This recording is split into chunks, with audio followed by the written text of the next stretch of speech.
Hi everyone. Welcome back to English Step by Step. Today we're diving into the world of slang, the informal and playful side of language that can help you sound more natural when speaking English. Let's get started. First, let's answer the big question. What is slang? Simply put, slang is informal language often used by specific groups of people. It's casual, creative, and constantly changing. For example, instead of saying, "That's great," you might hear someone say, "That's lit." Slang adds color and personality to conversations, but it's important to know when and where to use it. Slang can be broken into different categories. Let's explore a few. Everyday expressions. These are words you might use in daily life. Cool means great or impressive. Hang out means to spend time with friends. Chill means to relax. Internet slang. Online communication has its own set of slang. LOL means laugh out loud. TBH means to be honest. YOLO stands for you only live once. Youth slang. Young people often come up with the trendiest slang, like lit means exciting or excellent. Vibe means the atmosphere or mood. Sus is short for suspicious. Regional slang. Slang also varies by region. In British English, you might hear loo for bathroom, while in American English, it's restroom. Now here's a key point. Slang often reflects the culture it comes from.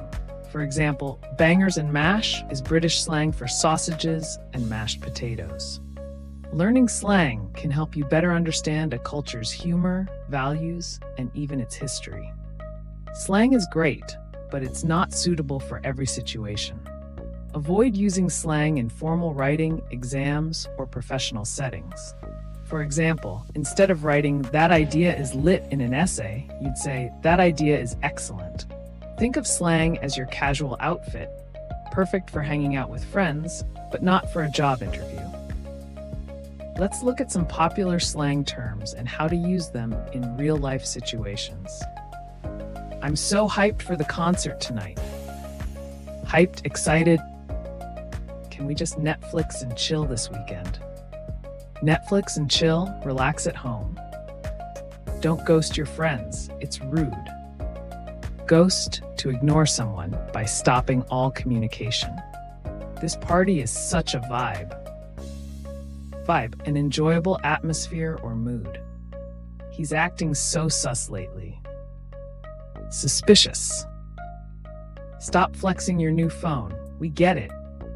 Flexing, showing off. That meme is pure fire. Fire, amazing or excellent? She's always throwing shade at her classmates. Throwing shade, subtly criticizing someone. I stan this artist so much. An enthusiastic fan. While these phrases can make your conversations livelier and more relatable, here's an important warning. Do not use slang in your exams. Formal writing tasks, especially in exams like IGCSE, require clear, standard English. Instead of writing, "This article is fire," you should write, "This article is excellent." Always aim for professionalism in academic settings. Here's the cool thing about slang, it's always evolving. Words that were trendy in the 1990s, like rad or groovy, might sound outdated today. Keeping up with slang can be a fun way to stay connected with modern culture. So, why should you learn slang? It helps you understand native speakers, enjoy movies and songs, and express yourself in a more natural way. It's like unlocking a secret code. All right, time for a quick quiz. I'll say a slang word, and you try to guess what it means. Ready? 1. What does salty mean? 2. What does extra mean? 3. What does stand mean? That's it for today's lesson on slang. If you found this lesson helpful, give it a thumbs up, subscribe to the channel, and let me know in the comments your favorite slang word.